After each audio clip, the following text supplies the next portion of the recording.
equal number of pro-con speakers who will alternate between those who support and those who oppose.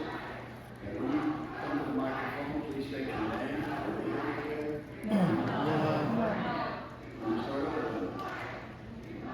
So, we are here to consider House Bill 242. Join me on the subcommittee of Representative We're going to have 1 hour for the subcommittee. We're going to have 2 minutes for comment for each individual. So long as we have an equal number of pro-con speakers, we will alternate between those who support and those who oppose. Please state your name. If you represent an organization, feel free to give that. Please tell us and let you say that you want to let you will have 2 minutes. I or my staff Amanda will let you know when we're out of time. And at about 11:45, I will move to comments from subcommittee members, Representative Wilbur, Representative Fett, and myself. When you come to speak, we're going to have Pro on this side and Con on this side. When you go up to speak, you'll see a button. It looks like the top half of a little human being. So you press that button to speak, it should glow red. And then when you're done speaking, please turn it off because we have too many microphones on, the audio doesn't work. Okay? So that's the logistics of it. I know this is a compassionate issue. Disruptions and outbursts will not be tolerated in this room. Folks have every right to give their opinion, but no one has the right to infringe upon the speech of others or disrupt the order of proceedings of this subcommittee. If that is done, you will be escorted out of the room. All right, then, let us begin. At this time, go ahead, sir, state your name and what's your vote. Chuck Early, family leader in favor. Thanks for bringing this common sense bill, Mr. Chair. It seems especially appropriate that we open today's legislative business with prayer, as the Iowa House and Senate have done each day for 179 years. Father, thank you for creating us just the way you did. We ask you to restore your truth, justice, and righteousness, and may we love you and our neighbors in Jesus' name. Amen. I'm testifying in 3 capacities. 1, on behalf of my client.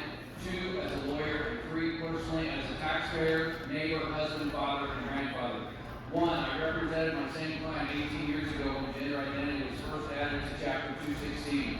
We said then that it was a bad idea and were preparing ads against it when Iowa's leading political advisor said, Chuck, you're right, it allows males into girls' bathrooms, sports, etc., but almost no one will believe you. Well, now we know. It's past time to repeal this nonsense. 2, as a lawyer, I followed the Medicaid Supreme Court case and have seen that because of gender identity in Chapter 216, we Iowans are forced to pay several $1 million for permanent sterilizations of previously healthy Iowans through genital mutilation and misapplied hormones, which then require ongoing medical costs. 3, as a taxpayer, I'm outraged to have to pay for that junk medicine. As a neighbor, I'm saddened by the tragedy of forever cutting off any hope of those Iowans having biological children or grandchildren, and so on. And finally, as a spouse, parent, and grandparent of 19 females, I'm outraged that biological males have a legal right to force themselves into my wife's, daughters, and granddaughters' private spaces. Men, it's time we stand up for our girls and women. Thank you.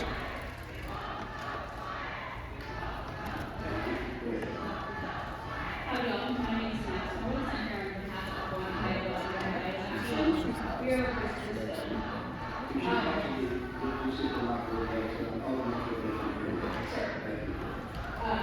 So I'm here on behalf of One Iowa Legalize Action. First, I think that the members of the subcommittee need to reconsider why this bill was picking up steam in the first place. Representative Holt, last year you voted less hostile version of this bill down, naming it as cool. What has changed for you to reintroduce a bill with additional stipulations that harm more people? Is it not cool this time? Additionally, I think that there's enormous consequences for the bill that extend outside of the trans community. On page 1, line 33, books like any state law or policy that becomes discrimination on the basis of sexual and construed to forbid the unfair treatment of males and females in relation to similar situations, members of the same sex. And this conflicts with other parts of the Iowa Civil Rights Act and harms all women. It opens women up to experiencing discrimination in practices and behaviors. Additionally, removing gender identity and relying only on sex to protect people from discrimination is not enough. My understanding is that if a woman wears dress pants and short period work and uses the tongue that's seemingly too assertive, she'd be impacted by the things that gender identity encompasses in those traits. That doesn't seem very common sense to me. It seems like a policy that would apply to my mom or my late grandma, in addition to my trans family. Finally, I'll say this. This bill is a scorch on our history. It paves the way for other states to do the same, which I'm sure is intentional. I'm a transgender Iowan. I love the state, and I love the people here. Myself and my trans family is part of what makes this state amazing. We deserve dignity and love. This state brings me. We deserve better than this. We deserve legislators that focus their attention on resources, housing, agriculture, cancer rates, and not birth certificates. Please vote no on this bill and get back to actual common sense legislation. Thank you. Thank you, and with this comment, please go back and check the records. My name is Brad. I support this bill. And I think you will come back to your board experience, build it to subcommittee, and I pray this will sign into law. I ask you to build it, pass it through. But they don't know that we in Iowa is leading science, leading sex, and not gender identity.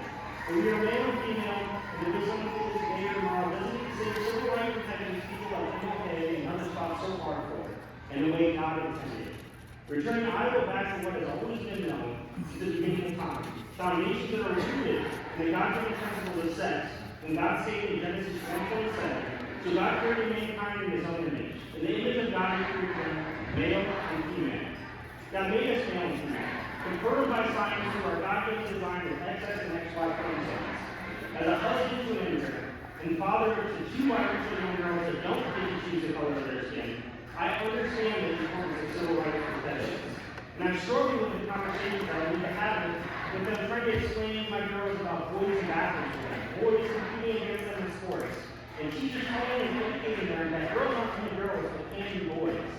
The confusion that we push on our next generation has to stop. And you have the ability to with this bill. Our educational system is there to educate our kids, based on facts and not feelings. There's no place for gender identity for our most vulnerable that are already confused by so much in this world, which is only meant to indoctrinate and not educate. If we start allowing anything the world deems as civil rights protections, we no longer have civil rights protections, we no longer have any foundation. Without a foundation of facts and science, we no longer have facts or science. And you have the ability to pass a bill the majority of the people in our state believes this to be true, that men are men and women are women. Move out and bring Iowa back to the foundations that are rooted in the God-given principles of sex and not gender identity, that we are male and female, and God, I ask you to give these men and women the courage to pass this bill into law.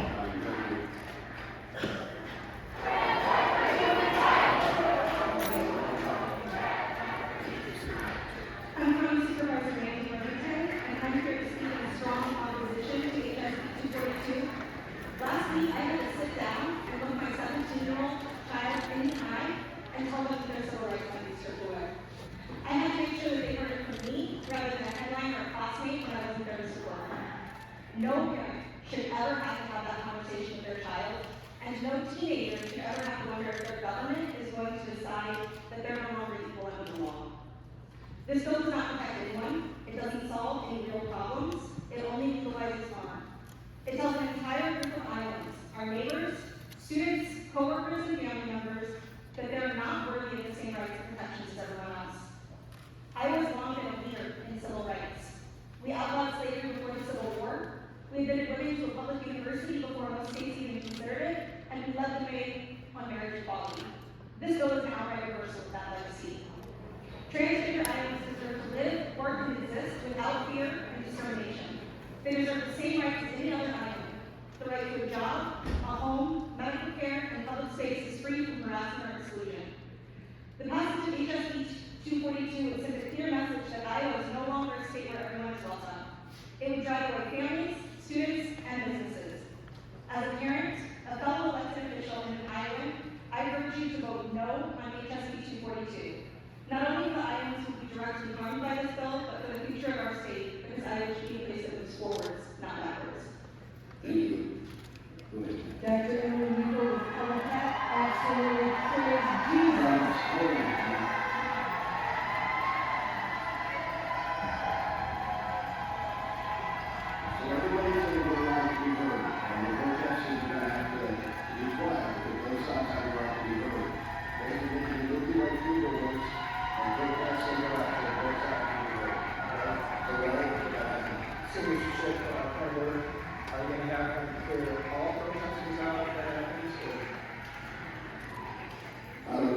to work as a subcommittee, but I want flags on both sides of the year.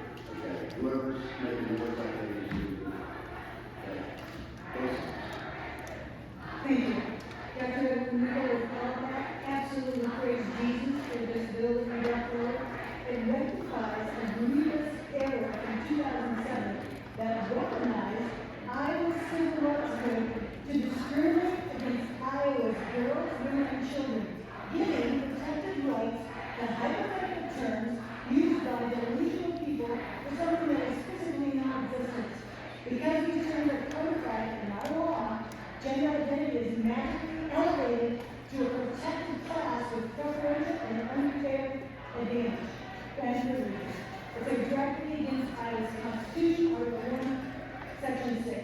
These abstract imaginary terms must be removed so that other Iowans, and those fictional, non-fictional categories, are not strictly their fundamental civil rights protections. The bill is based on factual, immutable characteristics, sex, male, female, mother, father, treating all Iowans full protection and equal treatment no matter their communities, groups, or lifestyles. Biological males with gender dysphoria steal biological women's sports achievements, trespass on their privacy, and cost them in women's prisons, restrooms, and locker rooms. We are being robbed of our dignity and respect. This is morally indefensible. Our taxpayer funds are used to pay for sex change procedures, hormones, and surgeries for this protected class of Iowans, while other Iowans are treated unfairly, discriminated against because their elective surgeries and medical procedures are not transgender. Now, delusional terms are used to file legal complaints and lawsuits that this privileged class rides roughshod over Iowans' inalienable legal rights, staffing ours with theirs.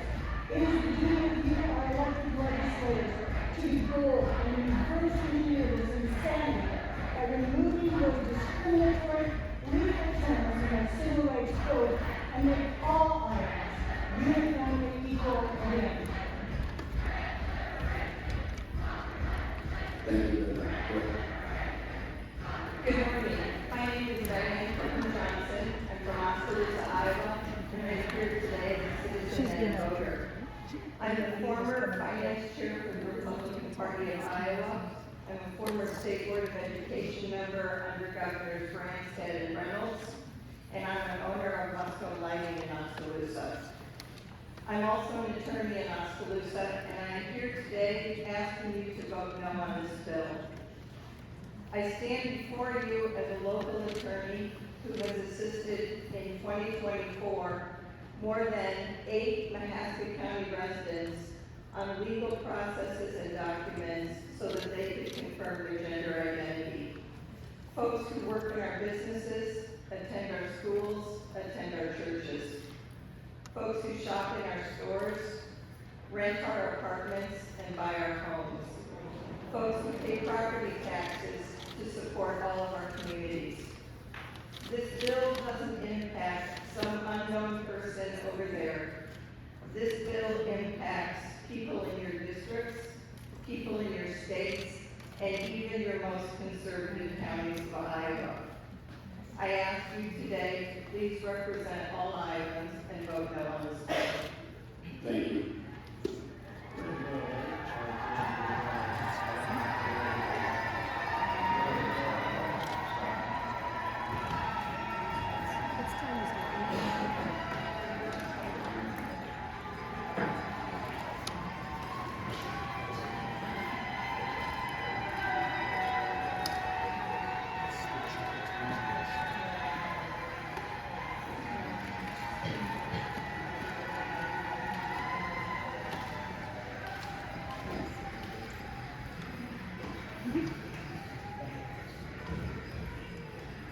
What we're trying to do here is ensure that both sides get heard. That's the bottom line. Both sides get heard. Your speech is great, but you need to stop the communication. So, wait a minute.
saying something about trans rights being equal and something else is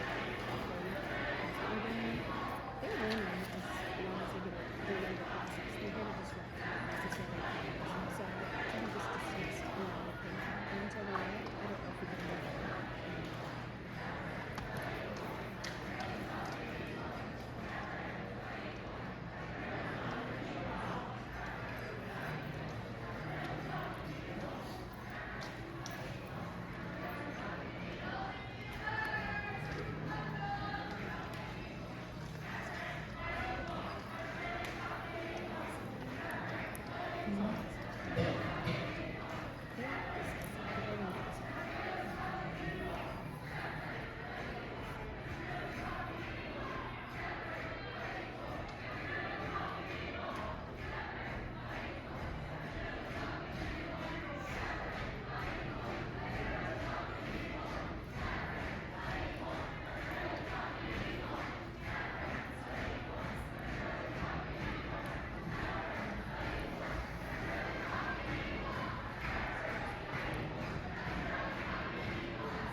Okay, let's try again with respect to speech. Go ahead.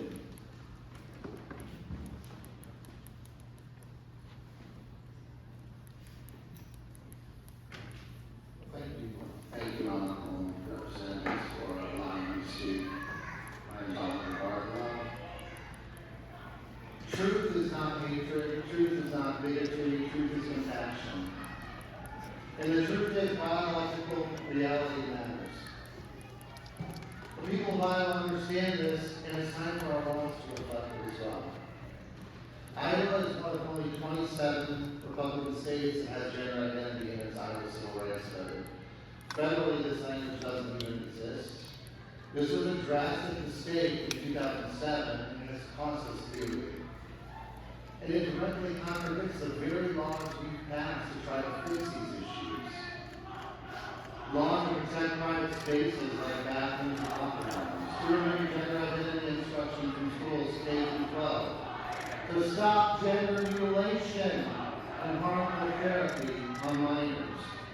We protected girls' sports, yet this outdated language, still our Civil Rights Code, activists continue to weaponize it to try and undo these protections, forcing Iowa institutions to comply with radical gender ideology. A mother and a daughter had to leave Wartburg College because a biological male was allowed to use her bathroom and shower. The school's justification, gender identity is in the Civil Rights Code. Another mother's daughter, Tennessee Mack, fought for a safe private space in a woman's locker room, but was completely shut down by administrators. She was told her daughter's rights weren't being violated, but it would violate the other students' rights if they couldn't use her locker room. They wouldn't acknowledge that the other student was a 40-year-old biological male that she walked on naked in her changing room. We as leaders will stand for truth and will protect the people of Iowa and not cave to activist pressure. Time over. Thank you. Thank you so much for that question. Go ahead. Hello, my name is Katie Shoemaker from Richmond, Iowa. I'm a Black queer Iowan, and I'm strongly against this bill. I'm someone whose ancestors had to fight for civil rights in this country. I'm someone whose community had to fight for equal rights in this country and in this state. Civil rights are not something something that should never be taken away. To take away the right for people to be treated fairly in this state would be to spit in the face of everyone who has fought tooth and nail for these rights. Have you ever been discriminated against just for being who you are, just for existing as yourself? I have, and I can tell you it is dehumanizing, it is demeaning, it is disheartening, and it is terrifying. Many queer and transgender and gender non-conforming Iowans have felt this, and that is while our rights are protected, that's with the laws and the power of the state behind us to protect us. I cannot imagine how much worse that discrimination would be if the state we live in chooses to abandon that protection.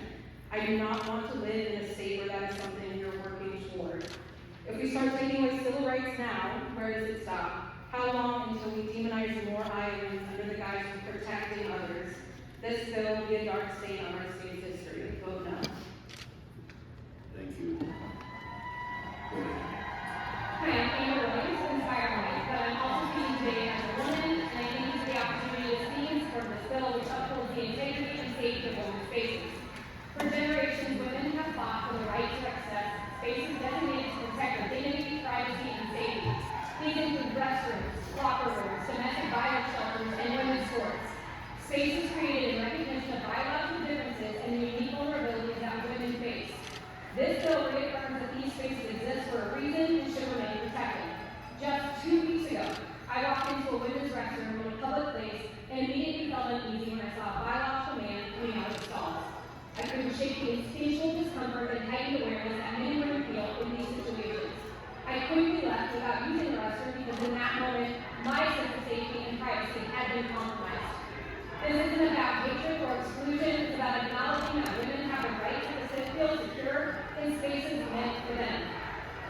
Biological differences impact safety, fairness, and competition, and policies that blur these distinctions threaten the protections women have fought hard to secure. Additionally, the bill provides clarity in law, ensuring that sex-based protections cannot be overridden by fluid or subjective definitions of gender.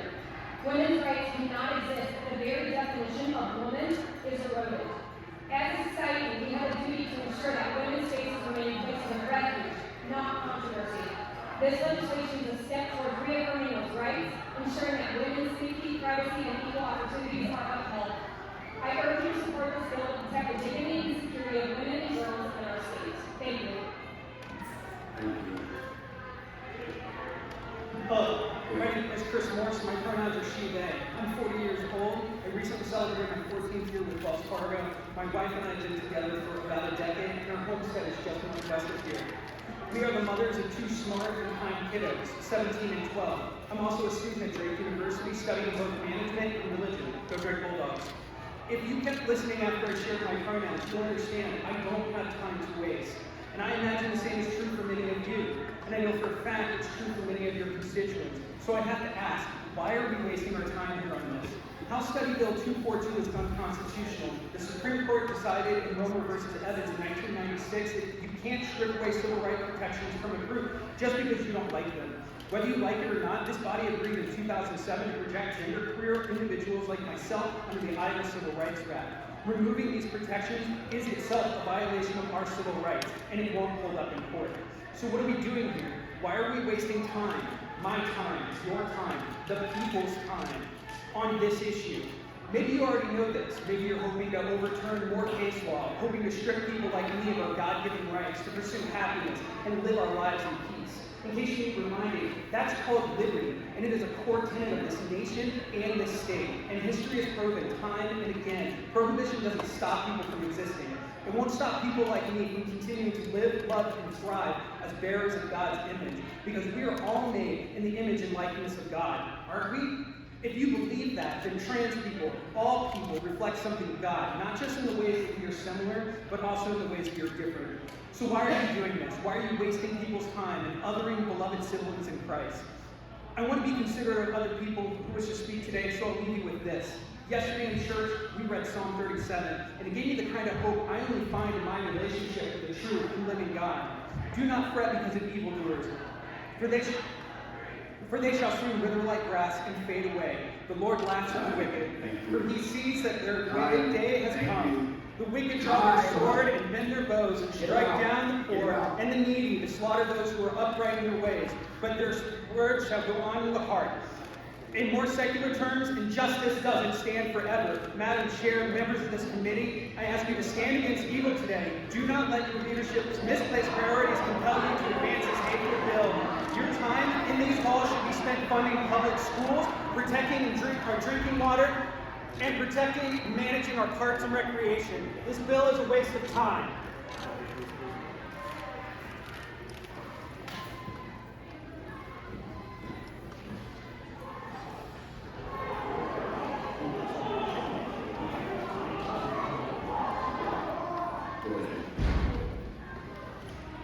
Thank you, I'm Mary Scott. I'm the State Director for Conservative America, the largest women's health policy organization in the nation.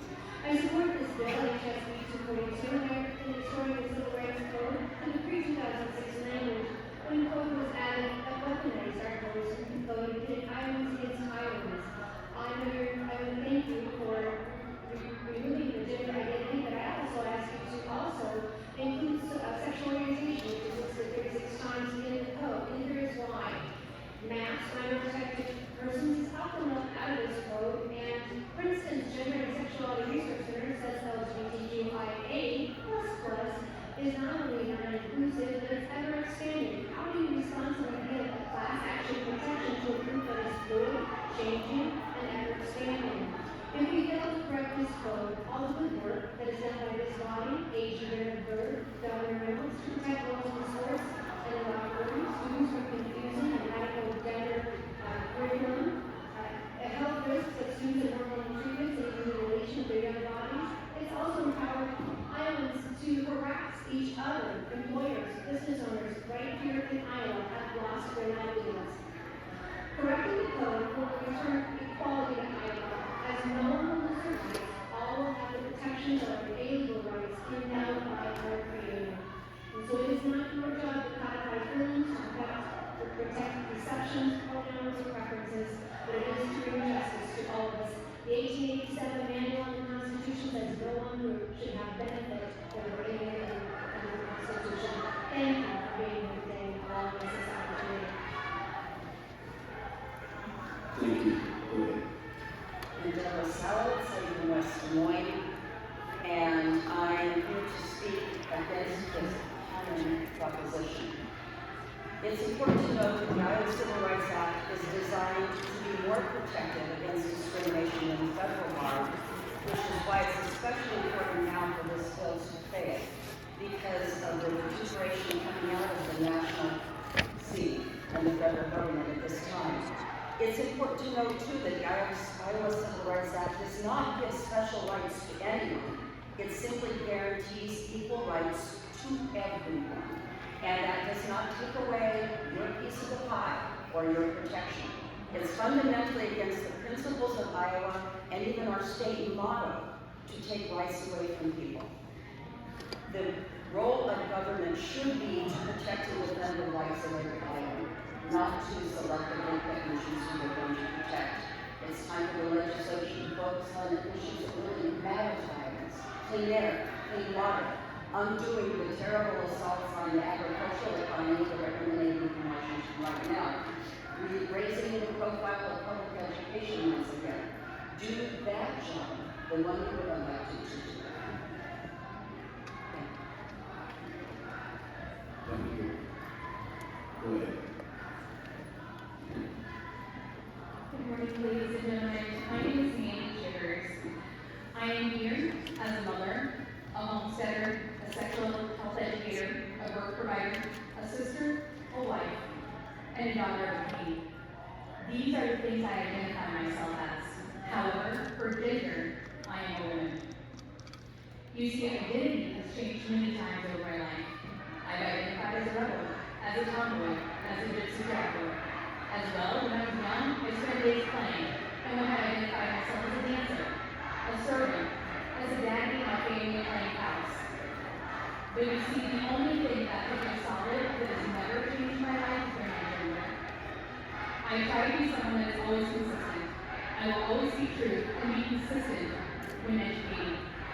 On sexual health, birth processes, and homesteading, I spend a lot of time explaining how the male and female bodies work.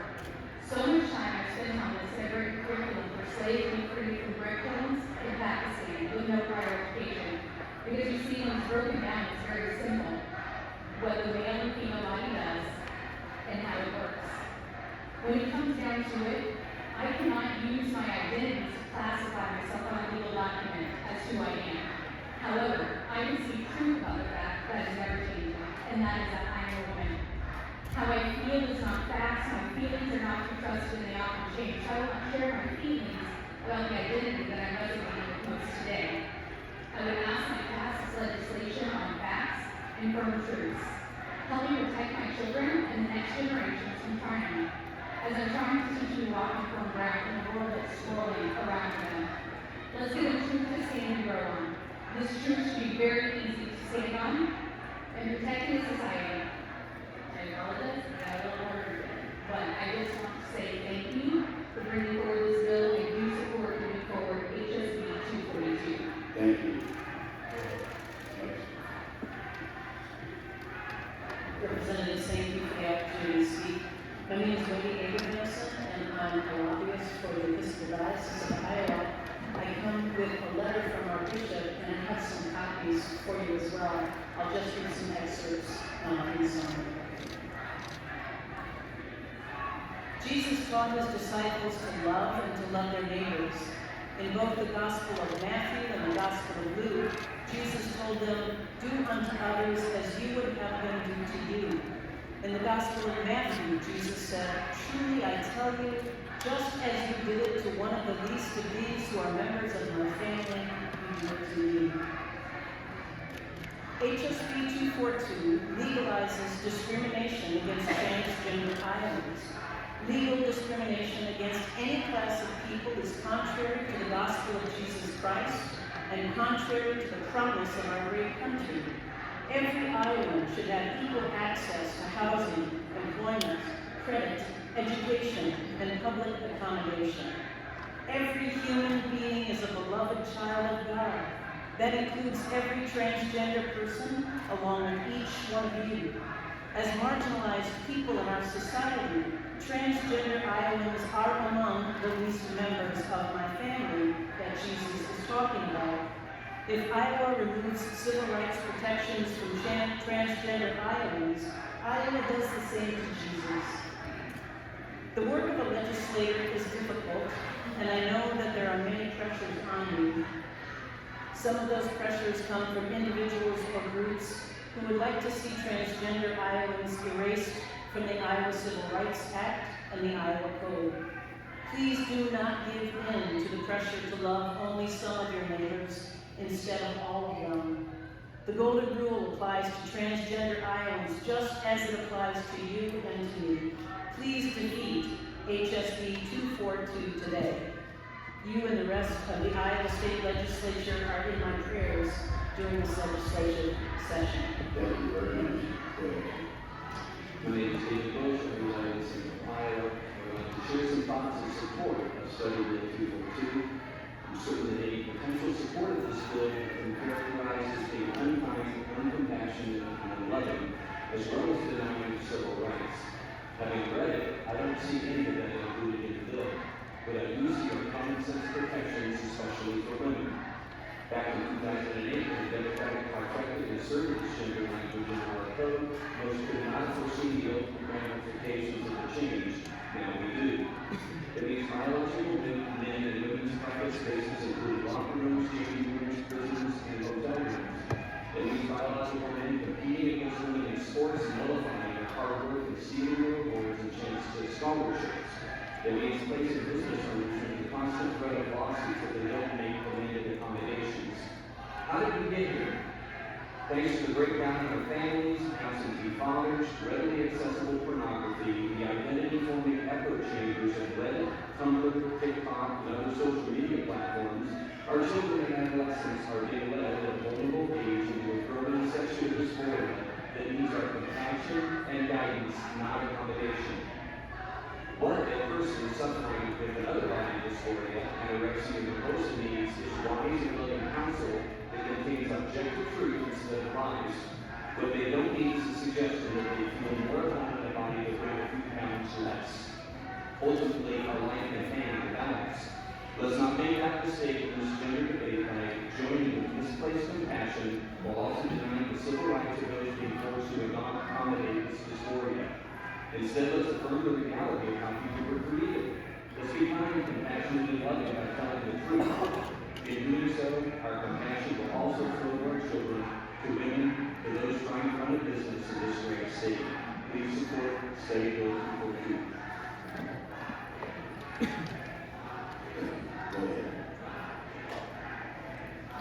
Christy Dupree, I am an Iowa manager for a multinational manufacturer in Iowa with a very diverse workforce, including many of the refugees that have walked into this area over the years. I was also a registered Republican for 20 years. I am opposed to this bill. 80 years ago, my grandfather fought his way to Italy, killing fascists on his way to liberate Dachau concentration camp in southern Germany. When I was 10 years old, I found a shoebox full of pictures that he brought home. It showed emaciated prisoners barely able to stand and emaciated dead bodies strewn in trenches, packed in rail cars, and stacked like cordwood. As a result, I intensely studied the history of Germany. And at 16, I went to Dachau and I saw it for myself. My father is also a veteran of the 101st Airborne, and he taught me the rich history of their hunt of Hitler. 30 years ago, I confronted these evils and I vowed that I would never stand silent when I saw it rise up in my neighborhood. Hitler didn't only target Jews. He exterminated those from non-conforming groups. He marginalized, imprisoned, and murdered trans persons, other LGBTQIA persons, racial minorities, poor persons including the Romanis, the elderly, and the disabled. He actually used some of these marginalized people to experiment for his great work in exterminating the Jews later.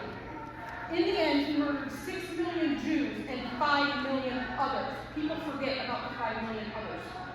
This right-wing legislation presented here today opens the door to that kind of activity in our society. It could have been taken right out of his playbook.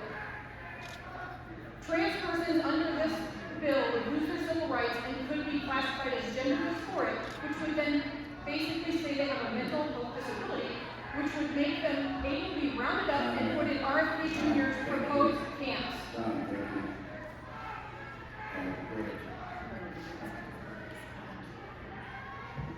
Thank you, Representative, for having this subcommittee hearing. And my name is Mike Massis. I pastor Fort Moines Church of Christ. I've been at my church now going on 28 years.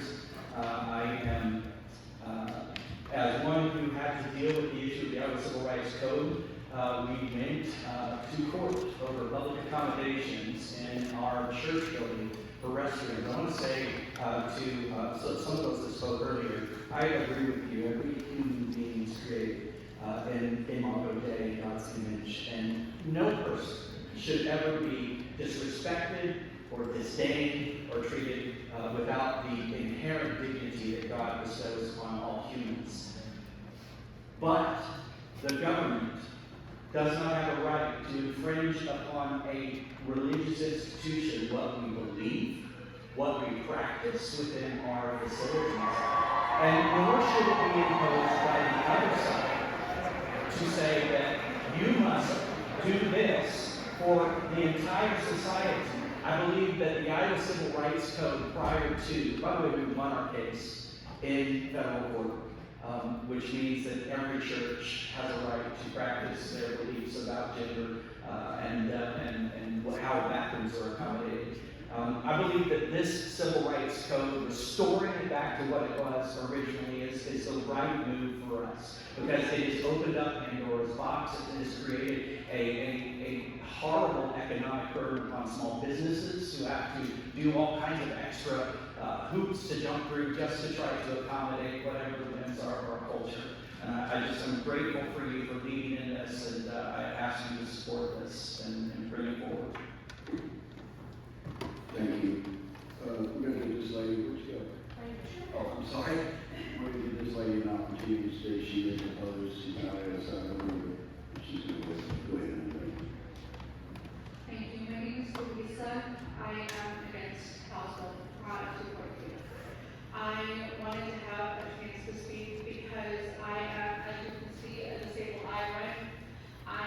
very big on the civil rights of Iowans, just like myself, and on the side of my trans friends, family members, neighbors, and various other acquaintances that I have to stand up and say that this bill is moving backwards in the eyes of Americans. This is completely against how I was raised as an American, as an Iowan. I have spent almost 37 years here, born and raised, and I was raised specifically with the thought that this is a community.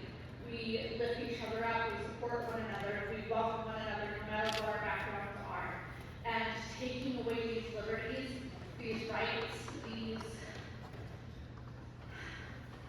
these definitions of gender identity from these people is moving backwards for us. We are one of 27 states, as it was mentioned, 27 Republican states that actually moved forward. We were progressive in that matter. And we paved the way for other states to do the same, and unfortunately, we are regressing. I don't know what more you can take from this other than the fact that we are taking a giant leap backwards, and it is disappointing. And unfortunately, as much as I would like to say that I would vote in favor of Republicans, I cannot support anyone who would do this to any of these people that I love and hold dear. Thank you. Thank you so much. It's 11:46, so that takes our time for the public comment. Thank you very much, Trustee Gordon. Would you like to make any comments? Yes, Mr. Chair. First of all, thank you everyone for being here today. I will, full disclosure, many of you know, but some of you don't. I'm the parent of a transgender man. His name is James. Unfortunately, James left Iowa a few years ago when all of this started in terms of trying to single out the transgender community. And regardless of some of the comments about rights not being taken away or protections not being there, my son had some discrimination in the workplace because his voice was different, he looked a little different. And so, didn't make a complaint. His father is higher profile, but there are many, many transgender individuals who do not come forward to make a complaint. I came to the legislature to create opportunity, not to take away civil rights from any group of people. This bill will create a problem for against equal protection of the law. It's supposed to be about opportunity. This bill does not create one job. It does not make child care affordable or accessible. It does not address the housing shortage that we have here in Iowa. It doesn't clean water. It doesn't create small businesses. Representative Holt, some of your comments outside of here, including some social interviews, that type of thing. You talked about the Civil Rights Code only addressing immutable rights, meaning unchanging. What about age? I turned 60 last year. I'm going to turn 61 next year and continue on after that. What about religion? I was born in the Baptist church. I changed to the Episcopal church. I want to thank the Episcopal bishop for sending some correspondence to us. What about disability? 10 years ago, I didn't have arthritis. I have arthritis now. It may progress and proceed over time. Gender identity, or any of the protected classes, which some have said they are opposed to in our Civil Rights Code, does not elevate any particular community. It says we all can't be discriminated on those factors. We all have needs. We all have a certain level of physical ability. We all, whether you acknowledge or not, have a gender identity. It will increase discrimination. I shared the story about my son. There are many out there, many who unfortunately choose suicide. I continue to remember Alex Johnson, one of my son's friends, who made the unfortunate choice to escape the pain and discrimination and being singled out by committing suicide years ago. In terms of whether there's no complaints to the civil rights board, I just said, give an example of my son, people not coming forward, just like in sexual assault, there are people who do not come forward. By the way, in terms of some of the locker rooms issues here, no one has mentioned the locker room issues that cisgender commit against each other. I can think of several cases when I worked in the school district where bullying on the basis of a variety of factors occurred, in the school district, in the locker room, the private yet public space. And we had a case in Story County of some wrestlers, doing an insane, violating someone's personhood and physical space.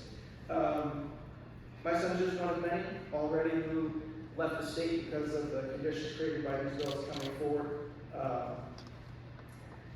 It does take away civil rights, whether you agree or not. I guess, of course, we'll determine that should this proceed forward. But in the bill itself, it says separate is not necessarily inherently unequal.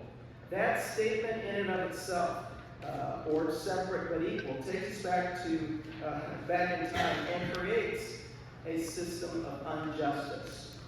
I have some questions that I'll bring up in Judiciary Committee, but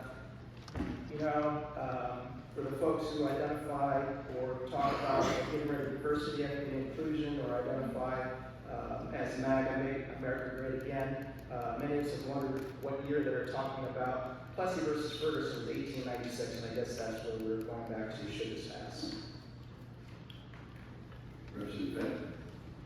Thank you, Mr. Chairman.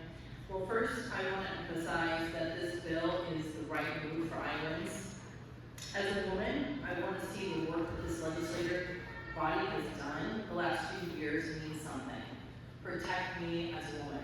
Protect our daughters in our locker rooms, in our bathrooms, in our sports, so we don't have biological males in those spaces.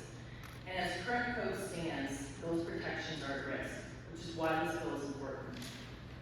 This bill is not about discrimination and was carefully crafted, and I want to make sure we understand that. But we're going to have activists that try to use subterfuge to create false narratives about what this bill is not. What this bill does do, however, is define what a man and a woman is, and there is clarity and truth. And the truth is, there are only two sexes, no gender identities, and infinite personalities. And by defining those basic terms, we're going to stop the infringement on the rights of anyone that disagrees with gender theory. So I'm listening to the testimonies today, and I'm hearing the plea for compassion. Iowans want truthful, common sense laws to protect Iowa. And that's why I'm standing up for women today. Mr. Chairman, I will be signing off on this bill. Thank you. Thank you so much.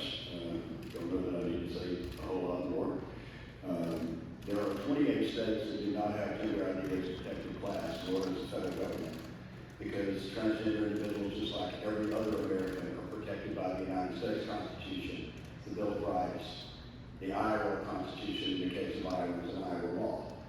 The effect of putting the transgender or gender identity as a protected class in the Iowa Civil Rights Code has elevated their rights above others and infringed upon the rights, most particularly of women, in their sports, in their changing facilities, in their private spaces.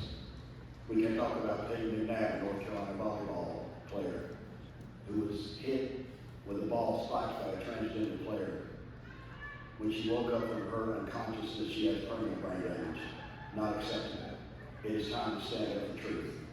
And that is what we're doing in this legislation. We define male as someone who produces sperm, because that is true. We define female as someone who has ova, because that is true. We are standing up for truth in this legislation. And we're standing up for the rights of every Iowan in this legislation. 28 states do not have gender identity as a protected class, nor does the federal government, who under Joe Biden, this transgender-friendly administration in the history of the country, chose not to put in. The following states do not have gender identity as a protected class in code: Alabama, Alaska, Arkansas, Arizona, Florida, Georgia, Idaho, Indiana, Kansas, Kentucky, Louisiana, Mississippi, Missouri, Montana, Nebraska, North Carolina, North Dakota, Ohio, Oklahoma, Pennsylvania, South Carolina, South Dakota, Tennessee, Texas, Utah, West Virginia, Wisconsin, and Wyoming, and not all of those are Republican states. That is inaccurate. We are standing for truth in this legislation and for the rights of all